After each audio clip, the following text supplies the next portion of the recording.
آره نگاه کنی همین ما دماغم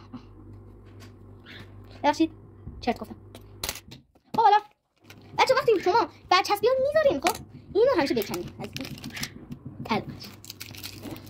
اوه جان دیانا بچه واقعا نمیشه بعد از چند سال نیمار رو در آوردن. بچه رونالدو صدم دارم. رونالدو زلاتان ابراهیموویچ نوروزی های بچه بفرما رونالدو 100 و مسی 100 و این تونی کروس. بچه به خدا واقعا نمیشه که تا آخر مثلا نیمار در بیارم. وای آرزوم بود که نیمار در بیارم. حتی آرزوم هم این بود که یه روز یه عالم کیندی در بیارم. آرزوی هر بچه‌ایه که یه روز کیندی یه عالم کیندی بخرم. اسم من یا دیانا یار جو چه سلام دیانا ای دختره یا توتی لورستانی. اسم من یا دیانا یا دانجن گیم.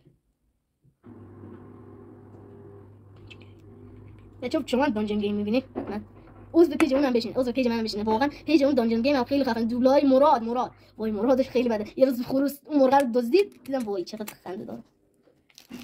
اسم من یا دیانا ای سگ بیشرف یا به نظرت سگت یکم حال نیست، بهتره که بکشمش. نه بولفلی نه، حالا دیگه سگت هیچ کاری نمیتونه بکنه. حالا تو رو من یه کاری میکنم. چی گفتی؟ تبدیل شدش به تیکه مرغ. برو توش یه من جاسمه کسافت. سلام نیما جون.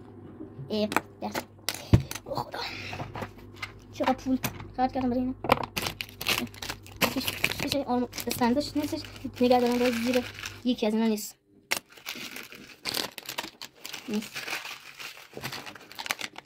ایتونه یه بده برای گمشی. خب بچه وای باورم نمیشه بعد از این همه وقت بالاخره 4 تا کیک خدا شد. خب الان ما اینا رو بندازم دور بنداز. حالا این مربی کجاست؟ مسخره اسم تیمشون نمیدونم چیه. عجیبه. اسم من یا دیانا یار جلو چشالم دیانا یار.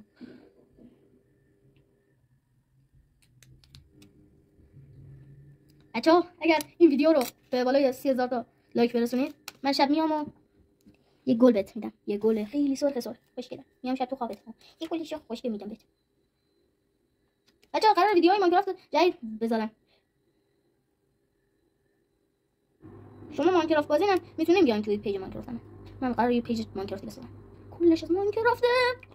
آخ جان خب حالا اینم استندش